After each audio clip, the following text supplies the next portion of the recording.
Yo, so I'm back with another episode, and today I'll be discussing how to buy someone a gift.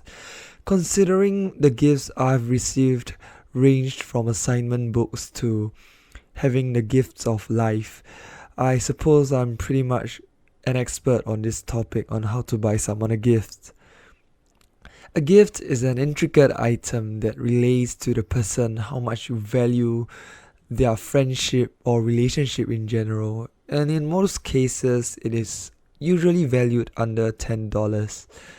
Buying gifts is the most difficult task in the world because it requires you to have certain knowledge of the recipient of the gift. The whole process is like a TV series where the build up of everything leads to an upsetting finale. And I'm almost certain the gift is upsetting because instead of the usual thank you, I kinda receive tears instead. So, today I'll be discussing buying gifts for someone, and in the process of learning how to get a gift filled with thought and love, become the most loved individual with the 3 friends I've recently acquainted with on Zoom. The first thing that always worked about buying gifts is the price tag. Using the formula I've meticulously derived using simple Fournier's analysis in conjunction with Einstein's theory of relativity, we get the equation F equals T plus M, where F is the friendship, T is the time you know them, and M is the amount of money you plan to spend on the gift. Since friendships rarely exist, friendship can be assumed to be zero, so we get T equals to minus M, which means the longer you know your friend, the less you spend on them, and that is a guide for losing friends.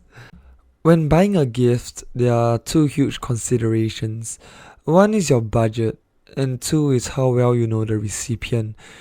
If you're buying something personal, I suppose the budget can be compromised a little because, as the adage goes, it's the thought that counts. However, if your budget exceeds 10 grand, what you buy doesn't really matter because, as the adage goes, it's the money that counts. So let's get started with scenario A because your bank account doesn't seem to agree with the second plan. Okay, the trick I learned over the years is that instead of buying one decent gift, getting a bunch of useless stuff makes it seem like you are more invested in the relationship than you actually are. Quantity over quality are words to live by in the world of gift exchange. Why buy one soft toy when you can get 3 keychains for half the price? Why buy Starbucks coffee when you can get them a 1 liter iced lemon tea for 1/10 of the price at any nearby supermarket? Why treat them to a fancy restaurant when McDonald's is right around the corner? The point is, we can always find substitutes for a lesser price. The good news is, in the few days you know them, you probably heard them mention some things that they like. For example, a PlayStation, a Switch, or maybe a gaming computer. However, it is clear that we don't want to survive eating cup noodles for a month, and this leads us to the logical conclusion of innovation. Instead of buying a television, you may get a telescope, which technically is television the moment you look through it. We need to get creative in order to fix this seemingly insurmountable first world problem. Now that we have looked through the list of potential items we could get, I would like to first and foremost applaud you for putting in effort in the relationship. After a long focused session of thinking, it is time to choose the most realistic and practical item you can afford and is at the same time meaningful to the other party. At this point, if you are still stuck, my go-to item is just a soft toy. Just because it's cute and they can interpret whatever they want with the gift. If you give them a giraffe soft toy, they might think that, wow, he must be complimenting me on my height and posture, when in reality, the only link between you and the gift is the lack of a gift idea. On the bright side, you give the impression that you care sincerely, So that's a win in my book. In order to decide what items to buy, another quick trick is to put yourself in the other person's shoe. From his perspective, what does he really want at this point in time, and doesn't really cost that much money. For example, he recently lost his earphones, so a replacement earphone would be an adequate gift. However, this plan has a probable limitation due to the advent and influence of social media. If everyone knows that the recipient has lost his earphones and this person has more than one friend, the other party might also get him the exact same gift.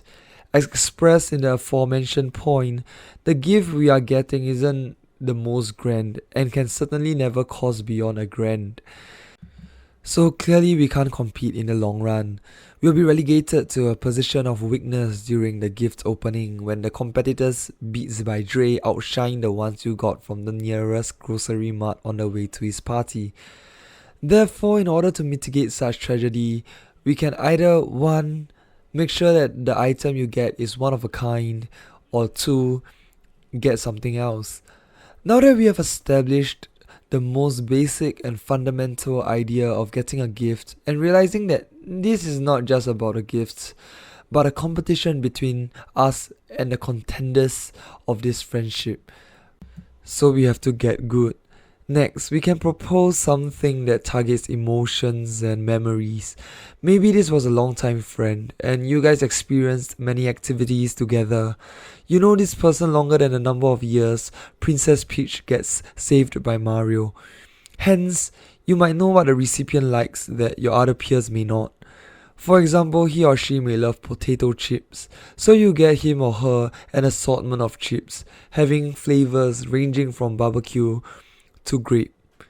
This signifies not only the depth of your friendship, but also your poor judgment in chips flavor. In order to trigger memories, some may seek for an item that relates to the recipient's past. This one may take a bit more time because let's be real, you haven't been paying much attention to your friend up until the gift selection process. However, fret not because I'm here to help and assist you in this venture, supporting your temerity till the very end, even if the end is one where your gift gets laughed at.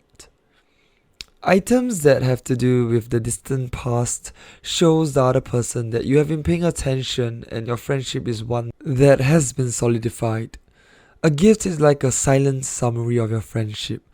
Just like a book summary, it captures the essence of the friendship. But when you actually explore the friendship, there might be a chance of severe disappointment.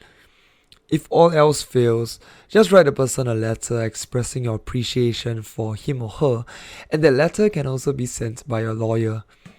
Overall, giving gifts is a fun and exciting process. Take your time to choose whatever you want, and remember, ultimately, I have no idea what I'm saying as I have no gift giving experience prior.